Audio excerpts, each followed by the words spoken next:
ሰላም ተኸታተልቲ መደብ ሃብቶም ዘራፍተት ከመይ ቀኒኹም ሰናይ ቀኒና ኮን ንሱም በዓል ሙሉእ ተስፋ እምበኣርከስ ሎም መዓንቲ ድሕሪ 4 ሰሙን ዝኾን ዘሎ ተመሊሰኩም ኣለኹ ናብ ትምህርትና ክንምለስ ኢና ኣጋጣሚ ቢዚ ብዙሕ ስራሕ ትምህርቲ ገለጽ ያውና ስለዝቐነየ ማለት እዩ ከነእቱ ይኻልናን ቪድዮታት ግን እቲ ኣብቲ ዩቲዩብ ይጽዕነ ዘለኹ ቪድዮታት እኹል እዩ ክመሃር ንዝደለየ ሰብ ማለት እዩ ብፍላይ ናይ መኪና እኹል ዝኾነ ቪድዮታት ዘሎ ንሎሙ ግን ግዜ ረኺበ ሓንቲ ቪድዮ ሰርሓልኩም ኣለኹ ኣዝያ ድማ ትሕግዘኩም እያ ብፍላይ ናይ ሎሙ ድማ ኣብ ግዜ ፈተና ኣብ ምዝዋር ማለት እዩ ክጠቕመኩም እያ እንታይ ክትገብሩ ከም ዘለኩም ከምኡ ድማ ኣብ ቴዎሪ ኣብ ፈተና እውን ኣብቲ ናይ ክልተ ሓሳባዊ ፈተና ብጣዕሚ ክትሕግዘኩም እያ ኣብ ምንታይ ዘድሃበት እያ ድማ ብሓንሳብ ኮይና ክሪኣ ኢና ሕጂ መጀመርታ እንታይ ክንገብርና ክንመሃር ኢና ንቅድም ብድሕሩ ምስ ተምሃርናያ ድማ ሕቶታት ካብኣ ዝመፀ ኣሎ ሕጂ ተማሂርና ፅቡቅ ጌርና ንሪኣ ኢና ብሓንሳብ ኮይና ክንመሃር ኢና ብድሕሩ እንታይ ክንገብርና ናብተን ሕቶ ምስከና እንተሓመቕና ማለት እንተሓመቕናስ ተን ሕቶታት 8 ነን ካብተን 8 እንተሓመቕና 6 ክንምፅኣልና ምክንያቱ ፅቡቅ ጌርና መጀመርታ ክንሪአና ብዝርዝር ክንገልፀን ኢና ድሕሩ ኢና ናብቲ ሕቶታት ክንኣቱ ናይ ቆሕ ሰም ፍልል ጥራሕ እዩ ዘለዋ ካብታ ትምህርቲ ናብተን ሕቶታት ማለት እዩ ሕጂ ብዚኣ ተማሂርና ፀኒሕና ኣብተን ሕቶታት ተረሲዕናዮ ከም ቤልና ራእሞ ንሕዘን ብዝኾነ ናብታ ክስታይ ክሕልፈኩም እየ ናብታ ትምህርቲ ኣጆና ንበርትዕ ናይ ሎሚ ሓደሽቲ ዓማዊልና ድማ ሎሚ ትሪእዎ ዘለኹም እዚ ቪድዮ ናትና መታን ናይ ወትሩ ተኸታተልቲ መደባትና ንክትኮኑ ሳብስክራይብ ምግባር ኣይትረስዑ ድሕሪ ሳብስክራይብ ድማ እታ ደወል ጠውቕዋ መታን ቪድዮ መምፅዓና መምሳውርና ማለት እዩ ምፅዓና ኢና ክንብሎ ባ ምፅዓና እንታይ ክንገብሮ እቲ ናትና ቪድዮታት ክመፀኩም ኖቲስ ክመፀኩም ማለት እዩ ስለዚ እቶም ናይ ወትሩ ተኸታተልትና ድማ ላይክ ሸር ዘይምሕማቕ ዝኾነ ሕቶታት ተልዩ ድማ ኣብ ኮመንት ኣስፍርዎ ባርከስ ንኺድ ናብ ናይ ሎሚ ትምህርትና ክሕልፈኩም እምበኣርከስ ንኸይድ ናብ ናይ ሎሚ ትምህርትና እንታይ ትብለና ዘላ ኣትባካ ይብለና ኣሎ እዚ ኻ እንታይ ማለት እዩ ንድሕሪት ምዝዋር bakning kräver extra mycket uppmärksamhet och ibland är det bra att ta hjälp av någon utanför bilen ይብለና ኣሎ እዚ ንድሕሪት ክትዝወር ከለኻ ተወሳኺ ማለት እዩ ዝያዳ ኣቓልቦ ቆላሕታ የድልየካ ማለት እዩ ፅቡቅ ጌርካ ክትጥምት ኣለካ ሓደ ግዜ እውን ፅቡቅ እዩ ንስኻ ናይ ካልእ ሰብ ማለት እዩ ካልኣይካ ገለ ተልዩካ ወፂኡ ናብዚ ብላ ዝብለካ ዘርእካ ክህልወካ እውን ፅቡቅ እዩ men det är alltid du som förare som har det fulla ansvaret ይብለና ኣሎ ኩሉ ግዜ ግን ንስኻ ከም ኣውቲስት ኢኻ ሙሉእ ዝኾነ ሓላፍነት ዘለካ ይብለና ኣሎ እዚ እንታይ ማለት እዩ ብደገ ኮይኑ ናብዚ ኪድ ዋላ ኪድ ባካ ግበር ወይ ድማ ቀፅል እንዳበለ ብድሕራኻ ዝኾነ ነገር እንተ ኣጋጭኻ እንተ ሓሪምካ እቲ ንሱ ቀፅል ዝብለካ ዘሎ ሰብ ዘይኮነ ንስኻ ኢኻ ተሓታቲ ስለዚ ሙሉእ ሓላፍነት ኣበይ ዘሎ ኣብ ርእስኻ እዩ ዘሎ ከም ኣውቲስታ መጠን ማለት እዩ ኦኬ እዚኣ ቪድዮ ናይ ናውቲያ ናይቲ ባክኒ ወይ ድማ ናይ ድሕሪት ምሃር ናብዚአን ኣገደስቲ ነጥብታት ክንሓልፍ ኢና ኣብዚ ንሪአና ኣለና ሕጂ ሌምና företräde åt trafikanter i din omgivning ኣብ ከባቢኻ ዘለዉ ተሽከርከርቲ ማለት እዩ ንኩላቶም ቀዳምነት ሃቦም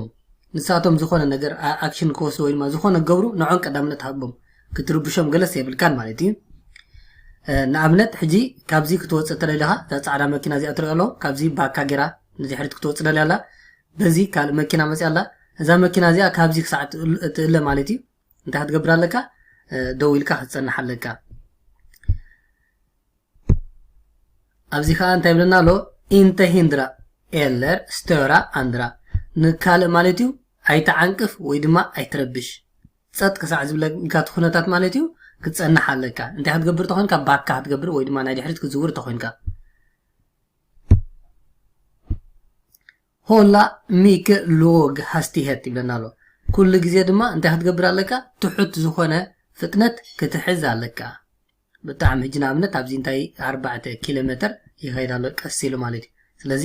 ናይ ድሕሪት ክትከይድ ከለካ ብጣዕሚ ቀስ ኢልካ ክዝውር ኣለካ ኮንትሮሌራ ሶ አት ዴት ኢንተ ፊንስ ትራፊክ ባኮም ቢለን ብድሕራኻ ዝኾነ ተሽከርከርቲ መካይን ማለት እዩ ከይህልዋ ክትርኢ ኣለካ ከተረጋግጽ ኣለካ ከምዚ ሕጂ እንታይ ገይርሎ ኣብዚ ቢትሮ ይርእሎ ማለት እዩ ብድሕሪት ኣብዚ መኪና ንርኢና ሕጂ ነፃ ክኾነልካ ኣለዎ ከተረጋግጽ ኣለካ ጽቡቕ ጌርካ ክትርኢ ኣለካ ኮንትሮሌራ ሶ ኣት ዴት ኢንተ ፊንስ ሎጋ ፎረሞል ኤለር born i vägen som du inte ser i backspeglarna ብለካሎ ሕጂ ኣብቲ ናይ ድሕሪት መስትያት ማለት እዩ ናብዚ ኣኽመልሰኩም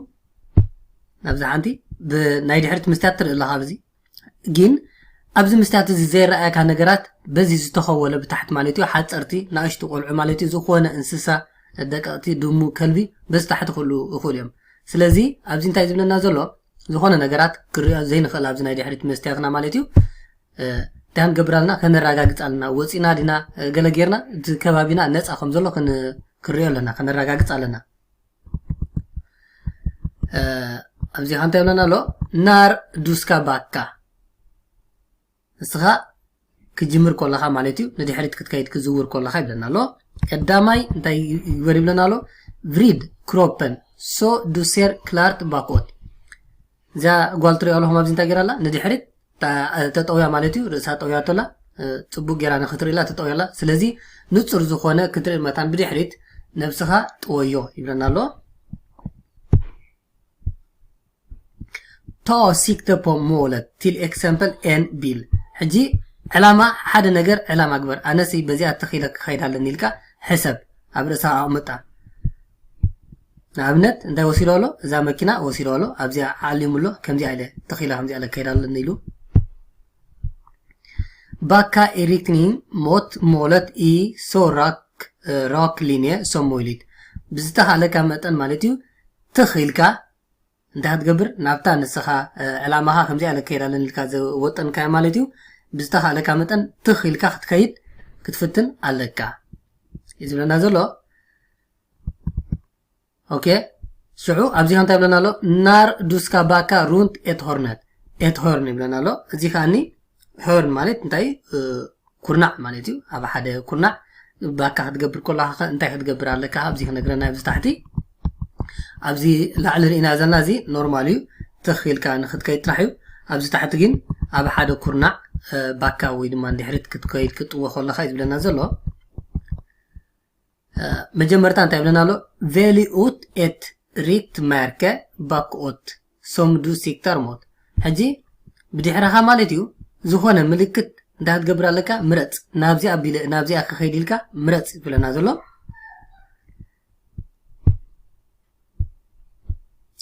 ክሪፕ ሾር ባክኦት ሞት ሞለት ናብታ ዝደለኻያ ማለት እዩ እንታይ ግበር ይብለና ኣሎ ክሪፕ ሾር ማለት ከምዚ ክሪፕ ማለት ምንፋሓኽ እዩ ሾር ከዓ ምዝዋር ማለት እዩ ቀስ እናበልካ ማለት እዩ ናብታ ዝደለኻያ ዕላማ ናብኣ ዘውር ዝብለና ዘሎ ናርዱ ፖቦርያት ስቬንገን ካንዱ ቢሆቫ ቶ ኡት ኤትኒት ሪክትማርከ ሽዑ ምስቲ እቲ ክትዓፅፋ ምጀመርካ ማለት እዩ እታ መኪናኻ ማለት እዩ ኣብቲ ኩርናዕ ክትዓፅፋ ምጀመርካ ከም ብሓዱሽ ከዓ እንታይ ክትገብር ኣለካ ሓደ ምልክት ኣብ ዝኾነ ወሲድካ ማለት እዩ ናብዚኣ ክኸይድ ኣለኒ ወይ ድማ ናብዚኣ ክዕፀፍ ኣለኒ ኢልካ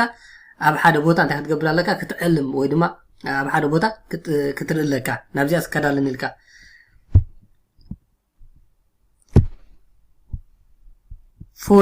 ፉል ፎሊ ስቬንገን ሽዑ እቲ ክሳዕቲ ንስኻ ዝዓለምካያ ቦታ ማለት እዩ ትበፅሓ ማለት እዩ ሰዓባ ከምኣ ኢልካ ኺድ ዝብለና ዘሎ ስለዚ እቲ ከመይ ኣቢልካ ትጠውያ መኪና ባካ ገለ ዘሎ ኣብ ቪድዮታተይ ሰሪሕና ኣለና ብተግባር ማለት እዩ ኣብኡ ኬድኩም ክትርእይዎ ትኽእልኹም እንታይ ክትገብሩ ትኽእልኹም ኣብቲ ናተይ ዩቱብ ምስኣተኹም ሃብቶም ዛራብ ፍልጠት ዝብል ማለት እዩ ምስኣተኹም ቪድዮስ ዝብል እንተሪኢኹም ብምሉእ እቲ ቪድዮታት ዝሰራሕኮ ናይ መካይን ማለት እዩ ክመፀኩም እዩ ኣብኡ ትርእይዎ ናይ ሆርነት ሰሪሕና ኣለና ብኣካል እቲ ሲስተም ወይ ድማ እቲ ኣገባብ ከመይ ኣቢልካ ትጥቀመሉ ኣብኡ ኣለኩም ብዝርዝር ጌርና ኣቕሪብና ኣለና ኣብዚ እንታይ ይብለና ኣሎ ኮንትሮሌራ ሞታንደ ትራፊክ ይብለና ኣሎ እዚአን ከዓ ሞታንደ ከዓ ብኢድመኻ ዝመፁ ማለት እዩ ኣረጋግፅ ርአይ ዝብለና ዘሎ ቴንክ ፖ ኣት fram ändan på bilden kan komma över på den mötande vägbanan när du svänger runt hörnet. እንታይ ዝብለና ዘሎ ብሓደ ኩርናዕ ንሳ ክትዕፀፍ ከለካ ባካ ጌርካ ማለት እዩ እዚ ናይ ቅድሚት ክፋል ናይ መኪናኻ ማለት እዩ እንታይ ገብር ካብቲ ናትካ ቦታ ካብ ፅርግያ ወፂኡ ናብቲ ሓደ ፅርግያ ክበፅሕ ይኽእል እዩ ዝብለና ዘሎ ሕጂ እዚ ኣግምት ከተእትወለካ ክትሓስበለካ var därför noga med att kontrollera mötande trafik. ስለዚ ብኢድመኻ ዝመፃ መካይን ማለት እዩ እንታይ ክትገብር ኣለካ ክትቋፃፀረን ኣለካ ይመፃ ኣለዋ ደን የለዋን ማለት ክትርኢ ኣለካ ዝመፃ እንተለን ቦታ ክትገድፈለን ከም ዘለካ ትገብር ማለት እዩ ስለዚ ክትዕፀፍ ከለካ እንታይ ክትሓስብ ኣለካ ናብዛ ኩርናዕ እዚኣ ንኣብነት ከምዚ ኢልካ ክትዕፀፍ ከለካ ባካ ገይሩ ኣብዚኣ እዩ ነይሩ መጀመርታ ባካ ገይሩ ብዚኣ ክኸይድ ከሎ ናብዚ ክትጥዎ ከሎ ኣፋ ናይዛ መኪና ኣብዚ በፂሑ ነይሩ ክኸውን ይኽእል ምናልባት ስለዚ ኣብዚ በፂሑ ነይሩ እንተኮይንቲ ኣፋ ናይዛ መኪና ማለት እዩ ናብያ ኻ ነይራ እዚኣ ቂድማ እዛ መኪና ናበይ ገፃ ነይራ ናብዚ ገፃ ነይራ በዚ ሞዮታ እንደ ዝበሃሉ ዝረኽቡኻ ማለት በዚ መፃ ኣለዋ ሞዮታ እንደ በዚ ኣለዋ ብምንታይ ሞዮታ እንደ ኢልዎም እዛ ናይ እዚኣ ናይ ቀዳማይ ክፋላ ወይ ድማ ናይ ቅድሚት ክፋላ ናይዛ መኪና ነጆ ገፃ ስለ ዘሎ በዚ ስለ ዝመፃ ሞዮታ እንደ ኢልዎ ስለዚ ነዘን በዚ ዝመፃ ዘለዋ ከዓኒ ኮንትሮለር ግበር ኣብዚኣ በፂሕካ ክትዕፀፍ ከለካ እዚ ቀዳማይ ክፋል ናይ መኪናኻ ነጆ ክመፅእ ስለ ዝኽእል ማለት እዩ ኦኬ ሕጂ ከምቲ ዝበልኩም እንታይ ክንገብር ኢና ናብ ምሳዕ ምዛ ትምህርቲ ትኸይድ ሕቶታት ኣለዋ ፅቡቅ ጌርና እዚአን ንሪኢና ኣለና ናብተን ሕቶታት ክንከይድና ካብዘን ዝተምሃርናዮ ዝመፅእ ሕቶታት እየን ሸሞንተ ሕቶታት እየን ኣብዚኣ ከይትሓምቁ ማለት እዩ እንተሓመቁም ሸውዓተ ሽዱሽተ ክትምልሱ ኣለኩም ሳይ ደው እንዳበልኩም ማለት እዩ ንኸይና በል ኦኬ ቀዳመይቲ ሕቶና እንታይ ይብለና ኣሎ Du har kommit vilse och behöver vända om. ንስኻ መገዲ ጠፊኡካ ኣሎ ማለት እዩ ጠፊኡካ ኣለካ ቪልሰ ማለት ጠፊኡካ ኣለካ ማለት እዩ ዮ ቪልሰን እንተልካ ቪልሰን ኤን ኣለዎ ኣብዚኣ ጠፊኡ ኣለዎ ማለት እዩ ዱ har kommit vilse ኻ መገዲ ጠፊኡካ ኣሎ ተጋጊኻ ኣለካ ማለት እዩ och behöver vända om ማለት ከዓኒ ክትጥዎ ደሊኻ ኣለካ ይብለና ኣሎ vilket alternativ är säkrast ኣብዚ ክትስተውህሉ ዘለኹም ኣብ ሕቶታት ሴክራስት እዩ ዝብለና ትዝወሓሰት ማለት እዩ ዝተፈላለየ ዓይነት ምርጫታት ክህልወና ክእል ግን እታ ዝበለፀት ወይ ድማ ውሕስቲ ዝኾነት ካብ ኩለን ኣማራፅታት ዓይነት እያ ዝብለና ዘሎ ናብተን ምርጫ ንኸይድ የሾር höger ናበይ ንየማን ይኸይድ ይብለና ኣሎ ዝውር ስታናር ደው ይብል ባካር sen rakt bak شعو እንታይ ይብለና ኣሎ ባካ ይገብር شعو ድማ rakt bak ከዓኒ ይኸይድ ዝብለና ዘሎ ከምዚ ለኸይደስ ናይ ጀኹ ዕፀፍ ዳሓር ከምዚ ለከይድ ይብለና ኣሎ ፅብቕቲ ኣይኮነትን ኣይነኣድኳን ኣነ የሾር ራክት ፍራም ኦክ የቕረታ ነጊረኩም ከዓ ዘን ዝመፃ ዘሎ ኣይነግረኩም እየ የሾር ራክት ፍራም ኦክ ኣንቬንደር መይ ኦብ ኖን ኦብ ኦተር ቬንድስ ጋቱርና እንታይ ይብል ለዚኻ በዚኻ መፂኻ ዘለኻ እዚ ኣይኮነትን መኪናኻ በዚኻ ትኸይድ ዘለኻ ማለት እዩ ሕጂ ብዛ ካልእቲ ምርጫ እንታይ ኢልና ኣሎ ተኺለ ይኸይድ ሽዑ እቲ ናይ መዕፀፊ ወይ ድማ መጥወይ ጎደናታት ዘሎ በዚ ቅድሚት ዘሎ እዚ ዘመልክተልና ዘሎ እዚ ሓደ ክልተ ሰለስተ ኣለዋ ማለት እዩ ንሰን ተጠቂመ ይምለስ ይብለና ኣሎ ኦኬ የሾር ራክት ፍራም ስታናር ኦክ ባካርሴን ሩንት ሆርናት ሽዑ እዚኻ እንታይ ይብለና ኣሎ ንቅድሚት ተኺለ ኸይድ ሽዑ ደው ይብል ድሓር ኣብታ ኩርናዕ ማለት እዩ እንታይ ይገብር ይጥዎ እዩ ዝብለና ዘሎ ከመይ ማለት እዩ እዚኻ ነጀው ይኸይድ ኢና ኣሎ ናብዚ ማለት እዩ ንቅድሚት ኸይድ ሽዑ ባካ ሩንት ሆርናት ይብለና ኣሎ ኣብዚ ከምዚ ኢሉ ንቅድሚት ኣብዚ ሓሊፉስ ድሓር ከዓ ነጀው ባካ ክገብር ማለት እዩ ድሓር ኣብዚ ባካ ገይሩ ከዓ እንታይ ክገብር ከምዚ ኢሉ ክመፅእ ሓሲቡ ዘሎ ኦኬ የሾር ቬንስተር ስታናር ኦክ ባካርሴን ሩንት ሆርናት ንፀጋም ይዕፀፍ ይብለና ኣሎ ብዚ ከዓኒ ድሓር ደው ይብል ብድሕሪ ድማ ክስታይ ይገብር ሕጂ ቬንስተር ማለት እዩ በዚኣ መፂኻ ኣለኻ ናብዚኣ ከምዚኣ ኢሉ ከይድሎ ሽዑ ከምዚ ኢሉ ማለት እዩ ናብዚ ባካ ገይሩ ኣሎ ድሓር እንታይ ይገብር ማለት እዩ ነጀው ንክመፅ እዩ ኦኬ የዮር ኤን ስቬንግ ይብለና ኣሎ እንታይ ይገብር ይብለና ኣሎ ማለት እንታይ ከምዚ ኢሉ ናብዚ ከይድስ ከምዚ በኣፉ ማለት እዩ ከምዚ ኢሉ ጠውዩ ክመፅእ ማለት እዩ ስለዚ እንታይ ዝብለና ዘሎ እታ ዝወሓሰት ወይ ድማ ውሕስነት ዘለዋ ዓይነት ወይ ድማ ኣገባብ ኣጠቃቅማ ዝብለና ዘሎ ነቲ እዛ ዝበለፀት ኣነ ዝብላ ኣብዚ ምትዕፃፋት ኣይበልኳን እንታይ ስለ ዝኾንኩ ዘይፈትኾ ምትዕፃፋት ኣብዚ ምክንያቱ ካልእ ኣማራፂ ስለ ዘለኒ እዘን ኣብዚ እትሪእዎን ዘለኹም 1 2 3 መዕፀፊ ጎደናታት ማለት ክትዕፀፈሉ ትኽእል ጎደናታት ስለ ዘሎ ማለት እዩ ኦተርቬንድ ስጋቱርና ስለ ዘሎ ናብ እንኸይድ ኣብ ብሰላም ተዓፂፈ ይመጽእ ስለዚ ንሳ ይመርፃ ታመልሰነ ትኾናላ እዚኣ ኢላ ዘለኹ ንርአያ ያ ንሳ ኮይናላ ታመልሲ እዚ ደው ኣቢልኩም ድሓና ምቦ ግዜ ከዓ ብዙሕ ከይንቐትል እምበር ሃርዱ ቬኒንግ ስፕሊክት det innebär formuleringen att den korsande gatan är mer trafikerad och du bör därför undvika att backa i denna situation ሕጂ እንታይ ብለና ኣሎ ኣብዚ ሲ ትሪእዎ ኣለኹም ናይ ቀዳምነት ሃብ ምልክት ኣሎ ስለዚ ከምዚ ምልክት ተልዩሲ ብዙሓት ተሽከርከርቲ ኣብዚ ጎደናታት ኣብዚ ጎደና እዚ ይንቀሳቐሳ ስለ ዝኾና እንታይ ግበር ይብለና ኣሎ ኣብዚ ምትዕፃፍ ወይ ድማ ባካ ንድሕሪት ምኻድ ገለ ኣብዚ ኩነት ኣብዚስ ብዝተኻእለካ ከተወግዶ ክትፍትና ኣለካ እዩ ዝብለና ዘሎ ትገብር ትኽእልኻ ግን ከተወግዶ ክትፍትና ኣለካ ካልእ ኣማራፂ ስለ ዘሎ ማለት ስለዚ ታመልሲ እንታይ ንስያ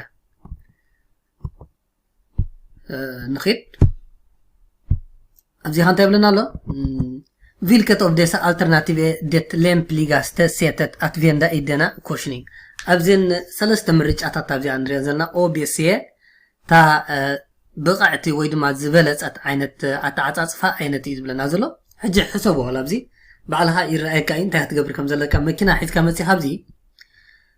በዚ ንጀምር ሲ ትሪኦ ኣለኹም እንታይ ገይሩ ኣሎ ከምዚ ኢሉ ኸይዱ ከምዚ ተኻሊሉ ከምዚ ኢሉ መፂ ኣሎ እዚ ትሪኦ ኣለኹም ብምልእ እዛ ቦታ ማለት እዩ ከምዚ ኢሉ ዓንዲሩላ ዝኾነ ክስታይ ካየበለ ማለት እዩ ስለዚ ንክሪኦ ኢና ድሕሪ እንታይ ከም ንመርፅ ኣብዚ ከዓ እንታይ ገይሩ ኣሎ ከምዚ ኢሉ ኸይዱ ነጆ ኸይዱ ንቅድም ዳሓር እንታይ ገይሩ ባካ ገይሩ ነጆ ናብዚ ኸይዱ ሙሉእ ፅርግያ እዚ መካኒካ በዚ ይመፅ ኣለዋ ማለት እዩ ባካ ገይሩ ነጆ ናብዚ ይኸይድ ኣሎ ዳሓር በዚ ተጠውዩ መፅዩ ኣብዛ ቀዳመይቲ እንታይ ገይሩ ብቅድሚት ከምዚኣ ኢሉ ኸይዱ ዳሓር እንታይ ገይሩ ኣብዚኣ ባካ ገይሩ ከምዚኣ ኢሉ ተጠውዩ መፅዩ ሕጂ ኣብኡ ከለኻ ማለት እዩ ክትሓስቦ ከለኻ እዚ እታ ቅንዕቲ ኣነ ዝብላ ማለት እዩ እዛ ኦያ ዝፀፈፈት ዝብላ ምክንያቱ ኣብዚ ደው ኣይበልን ኣብዚ ኮርሽኒንግ ኣብዚ ትሪኦ ኣለኹም በዚ መኪና ክትመፅእ ትኽእል በዚ ትዕፀፍ ወይ ድማ በዚ መፅያ ወይ ናብዚ ክትከድ ቦታስ ይገድፈለን ኣሎ ማለት እዩ ንምባል እየ ኣብዚ ግን እንታይ ገይሩ ከምዚ ኢሉ ኸይዱ ባካ ብምለን ይዓፅዎ ኣሎ በዚ ዝመፀ ይዓፅዎ ኣሎ እንደገና ድማ በዚ ንዝመፀት ኩለ ማለት እንታይ ገብረ ኣሎ ይዓፅዎን ኣሎ ስለዚ ኣይመረፅኳን እዚ ከዓ ጠቕላላ ብቅድሚት ከምዚ ኢሉ ኮለል ኢሉ ማለት እዩ ብምሉእ እቲ መገዲ ኣይበልኩን እዚ ግን ክትከይድ ከለካ ኣብዚ ሓደ ኣብ የማናይ ክስታይ ከዓ ክትሕዝ ዘለካ ኩሉ ግዜ እቲ የማናይ ቦታ ናት ከዓ ክትሕዞ ዘለካ ከምዚ ኢሉ ኣትሎ ስነ ስርዓት የማናይ ቦትኡ ሒዙ ኣሎ ኣብዚ እውን ብየማናይ ቦትኡ ዘሎ ዳሓር ከምዚ ኢሉ መፅኡ የማናይ ቦትኡ ሒዙ ድማ ብታ ዝግብኦ ኸይድ ኣሎ እዚ ግን ከምዚ ኢሉ መፅኡ ኣብ ያ ባካ ገብር ከሎ ብየማና እዩ ዘሎ ግን እንታይ ክኾን ኣሎ በዚ ኣብዚ ብፍላይ ዘላ ኮርሽኒንግ ገለ የብሎ ኣሎ ማለት እዩ ነተን ዝመፃ በዚ ዘሎ ትራፊካንት ወይ ድማ ተሽከርከርትስ ይርብሸን ኣሎ ስለዚ ኩሉ ዓይነት ክትጥቀመሉ ትኽእል ሃ ግን እታ ዝበለፀት ኦያ ዝብል ኣነ ያ ንሳ ኮይናላ የኖም ኣትቬንዳ ኤንሊት ኦ بمسارات أبزا أوزلا معتصف مالتي ويمطواي هولردو بيلن لينكس ميد دين هوغرا سيدا ينوم هلا باكني كل باكا هتقبر كلها مالتي كل جزء أبزيا كمزيل كهيدكا باكا هتقبر كلها أنت يمانا يوغن ناتكا حيزكا مالتي أنت هتقبر لها تعتصف على خايز بلا نازل سلازي تازي بلسات أنت أويا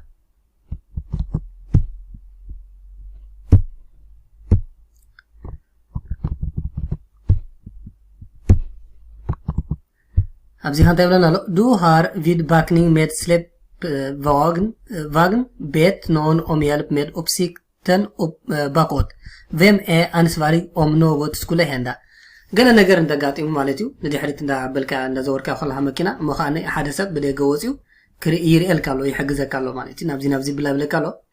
ዝኾነ ነገር እንተጋጢሙስ መን እዩ ተሓታቲ መን እዩ ሓላፍነት ዘለዎ እዩ ዝብለና ዘሎ ብዚ እዛ ቀዳመይቲ እንታይ ብለና ኣሎ den som håller uppsikt åt mig utan att realisera det så ቪደላር አንስቫረት ሊካ ማዕረ ንካፈሎት ሓላፍነት ይብለና ኣሎ የውክሶም ፈራረ ኣነ ከም ኣውቲስታ መጠን ይብላ ኣሎ ስለዚ ተመርሲ ተዛራሪብና ናብታ ትምህርቲ እንታይ ተመርሲ ንስኻ ባዕልኻ ኣኻ ተሓታቲ እዚኣ ማለት እዩ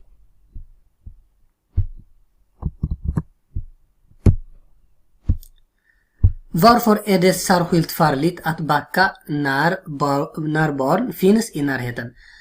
ኣብ ከባቢኻ ቆልዑ እንተልዮም ወይ ድማ ህፃናት እንተልዮም እንታይ እዩ ብፍሉይ ማለት ሓደገኛ ዝገብሮ እቲ ባካ ወይ ድማ ንድሕሪት ምዝዋር ይብለና ኣሎ barn förstår inte riskerna och kan plötsligt gömma sig bakom mitt fordon ይብለና ኣሎ ቆልዑ ወይ ህፃናት እቲ ዝመፅእ ሓደጋታት እንታይ እዩ ማለት እዩ ኣይርድኦምን ስለ ዝኾነ ሃንደበት بدحرتا ماكيناي انتا قبرو خوليهم كحبو يخوليهم يبلنا له يو تيتار فورميكا بوبارنن اوك جلومر انا ترافيك انتا بزوح ابتم قولعو كتمت سلازي خال مالتي نعوم كتمت كبل كال تشكر كرت كرسع نخيل يزب زلو اتي فولي حدقا ناز قبرو اكبابي قولعو خلو باكا هتقبر جين انتا يو لك حمدا قداميت النازلو قولعو سلازي ردوم انتا يجيغا انتا يستاي مالتي تا حدقا متزخل هندبت باكا نغور كاولا بدحر مكنها خيرم تمزي كتصاوتو ويدما كحبو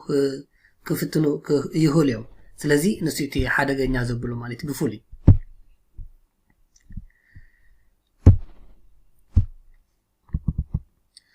du har short vil سازيها فهمتني انت مالتي طفيها لها جيجا مغدي اوك بيهوفر فيندا ختصفك ادلها هور كاندو ان فيندا تريفيك سكورشنينغن فرانفورد تريفيك سكورشنينغ ማለት እንታይ ሰለስተ ማለት መስተሰጋጋሪ ወይ ድማ መስቀላው መገዲ ኮይኑ እንታይ ግን ሰለስተ ጽርግያ ይዘሎ ሓደ ጽርግያ ክልተ ሰለስተ አሎ ሕጂ ብዛስ እንታይ ክትገብር ኣለካ ከመይ ክትቀመል ኣለካ ብለና ኣሎ ዮስቬንገር höger stannar till sida och backar sedan rakt över korsningen ብለና ኣሎ የማን ዕጽፍ ብድሕሩ ናብዚ ተኺለ ይኸይድ ደው ይብል ማለት ስታናር ገብር ኣብዚ ድሕሩ ራክት ኦቨር ኮርሽኒንገር ማለት እዩ ኮርሽኒንግ ነዚ እዚ ቲ ኮርሽኒንግ ዝበሃዘሎ ነዚ ቆሪፀዮ ከምዚ ኢለ ናብዚ ይሓልፍ ባካ ገይረ እዩ ዝብለና ዘሎ ንድሕሪት ማለት እዩ ይኸይድ ደው ብል ኣብዚ ሽዑ ንድሕሪት ድማ ከምዚ ኢለ ኸይድ ይብለና ኣሎ ዮስቬንገር ቬንስተር ንፀጋሚ ዕፀፍ ስታናር ቲል ሲዳን ኣብዚ ተዓፂፉ ኣብዚ ደው ይብል ማለት እዩ ኦክ ባካር sedan längst med kanten شعو دحر بزي ጫፍ ናይ ጽርግያ ተኸቲለ ማለት እንታይ ይገብር ለድሕሪት ባካ ይገብር በዚ የማን አይወገን ዘሎ ማለት እዩ ዮር ኤን ኡስቬንግ ይገብር ዝብለና ዘሎ ድማ እዚያስ ከምዚ አላ ዛ መኪና ትሪኦ ዘለዎም ከምዚ ኢሉ ባካ ገለ ዘይሆነ በኢማ ጠው እዩ ከምዚ ኢሉ ከምፃ ከሎ ማለት ስለዚ ታ ዝበለፀት እንታይ ከምታ አንቶ ብታስል ዝራአና ኣብዚያ መፂኻ ኣለኻ ትኸይድ ናብዚኣ ትሰግር ተኺልካ ሽዑ ኣብዚ ደው ተብላ شعوب بتا انتاي بتا ጫፍ መገድ በዚ አገርካ ማለት እዩ ባካ ትገብር ሞ ተመሊስካ መፂኻ ንቅድሚት በዚ አገርካ ትመለስ ስለዚ ዛመልሰነታ እታ ካልአይቲ ዘላዚያ ማለት እዩ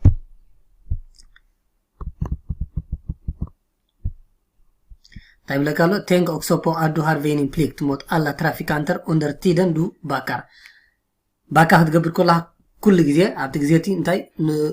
كلن عينة تشكركر تابتي خبابي واخذ مصا قدامنت كتبن كم زخون كا تحسب عليك نازل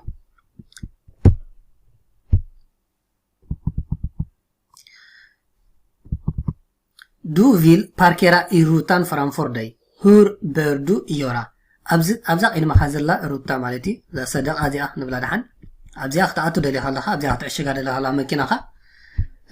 كمي كتقبر عليك لنا هور بردو يورا كمي كتقبر عليك Jag får avstå från att parkera just här. Rutan är för liten. إذا بزي أزلا صدقاء بزي أزلا مالتي زاوتا زيا نوشتا سلو زخونت انتاي كقبر علني أبزي كمعشاق مكينة يسي معشاق مكينة كقارص ويدما كوغودو لني زبن زلو Jag bör köra in den här rutan är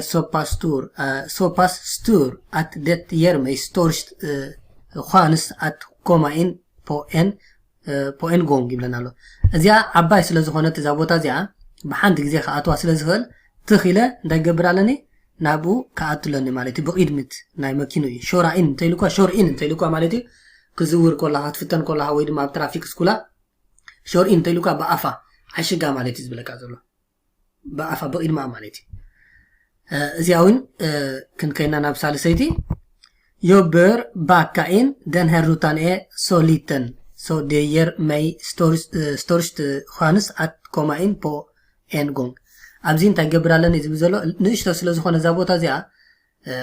بناي دحريت غيرك اتوا علني بحد غزي نخ اتوا بسي نسا تزعبي عدل تبنن عايز بزلو صبو يا تامس انت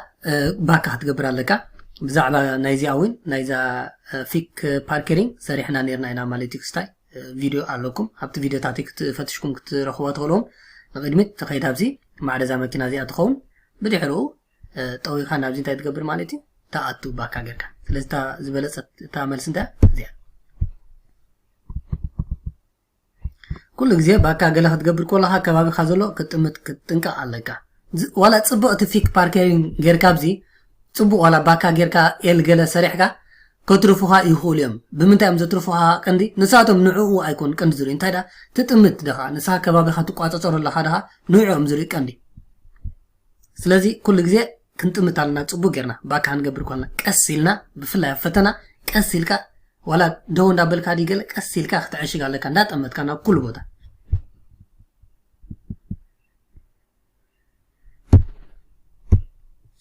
اوكي ديفينس سارخو لا ريغلر فور باكنينج فايريت تبلنا له كابزم سعو زلو ينتي انا اتي استفالالو عينت مالت فلي زبولو حقتات ناي دحرت مزوار علو يبلنا له يوم مستقلتي دي يتكن ميد شور ريكتينيس فيسارة ناريوك باكاروند ات غات هورن بلنا حدا ناي غودنا مالتي كورنا اباكا غبر كلخو يدما ندي حرت ماكينه خزور كلخو كل غزي انتاي كيغبرالن يزبزلو ملكت نابي انفت يزور كم زلخو زرسي كيغبرالن جدن يزبزلو كل غزي يو التيد هيلدي ات انفيندا فارنينغس بلينكرش ناريوك باكار ايتت ترافيك كل جزء أبصعق تشكرت زلوا بوتا نايد حرت كزور كلخو ناي متن كأتا مبرحتي كولا مالت قديتا على نويد ما جوب على نزل نازلو يو فور اندست باكا أمدت كان هو وتن فورا إلر هندر فور أندرا زخونة حدقة زي بلو مزخون ويد ما نخالق انكفا زي بلو مزخون ترحه أنا نايد حرت كزور زفكرني يبقى نالو Jag får endast backa längst med trottoarkanter ibland av det här. Trottoarkanter ማለት ዚኻኒ ባርሻቤል ናይ ማርሻቤል ማለት ዘሎ በትጥቁጥራሐ ባካ ክገብር ዝፍቀደኒ ዝብለና ዘሎ ናው ለጊበ ማለት ማዕሩ ማዕሩ ታምር ስንታ እዩ ካብቲ ሓደ ፍሉይ ዘብሎ ማለት እዚ ሾር ሪክቲንግ ቪሳሮ ወላ ነቅድሚት እንዳበልካ ገለ ምልክት ክትህብ ኣለካ ትዕፀፍ ገለ ሆላ እዚ ኣይኮነን ፍሉይ ኣይኮነን እታ ፍሊት ናይ ባካ ክትገብር ከለካ ግን ዛ ሳልሰይትያ ዝኾነ ካብ ሓደጋን ከምኡ ድማ ካብ ንኻልእ ተሽከርከርቲ ዕንቅፋት ምዃኑ ነፃ ዝኾነ እዋን ማለት እዩ ኩነታት ባካ ክትገብር ዝፍቀደልካ ዝኾነ ሂንደር ተልዩ ዕንቅፋት ማለት ተልዩ ወይ ድማ ዝኾነ ሓደጋን ንኸጋጥም ተኽእሎታት ተልዩ ክትገብር ኣይፍቀደካን ስለዚ ዱፎር ኤንዳስት እንታይ ማለት እዩ ቦራ ማለት እዩ ባካ ኦም ዴት ካን ኾ utan fara eller hinder för andra. Khoya ማለት ካኒ ሄንዳ ዴት ካን ሄንዳ ማለት ክትገብሮ ማለት እዩ ወይ ድማ ንስኻ ብዘይ ዝኾነ ፀገም ወይ ድማ ዕንቅፋት ክትገብሮ ትኽእል ተኾይንካ ትባካት ንድሕሪት ምዝዋር ሽዑ ጥራሕ ዝፍቀደልካ ንስኻ ንድሕሪት ክትዝውራ መኪና ስለዚ እዚ ሓደቲ ፍልይ ዝበለ ሕጊ ማለት እዩ ናይ ባክኒንግ اوكي ناي مودعتا حتونا انت اتبزلا اتباكا بوين لاندسفيج يوريتا فاي فوربيدت بلنالو انت ايتي وغوز ويدما كل بلنالو اتباكا بوين لاندسفيج انت مالتي كاب عدي ويدما كاب كتما وصي خازلو ترغا او باكا مغبار كل يزبلنا زلو بزي مرچا مالتي زنبلكم زلو اتهندرا الر ستورا انان ترافيك ناريو باكار ناي دحريت كخيد كلخو كال تشكركاري انكفات مفتار ويدما كربشم كلهون اتباكا ان تريفيكس كورشنين تريفيكس دما خمتابتا اقدم بلاز نبرت حتنا زر اخوين سلسته تصنبار صرغا زلو بوتا مالتي اتباكا انوم ات بوستار سومروده زي دما بوستارس مالت امت ويدما منبر كبابي زلو ገዛውቲ ማለት እዩ ኣብኡ ባካ ምግባር ይብለና ዘሎ ንድሕሪት ምዝዋር ኩልኩል ይብለና ዘሎ ካብዚ ኩልኩል እንታይ እዩ ነፃ እንተኮይኑ ባካ ክትገብር ትኽእልካ ዳርጋ ኣብ ኩሉ ማለት ኣብ ኩሉ ቦታ ክትገብር ዘይትኽእል እንታይ እዩ ሂንድራ ትገብር ትዕንቅፍ እንተለኻ ወይ ድማ ካልእ ተሽከርከርቲ ትርብሽ እንተለኻ ባካ ክትገብር ኩልኩል እዩ ስለዚ ተመለሰይነት እያ እዚያ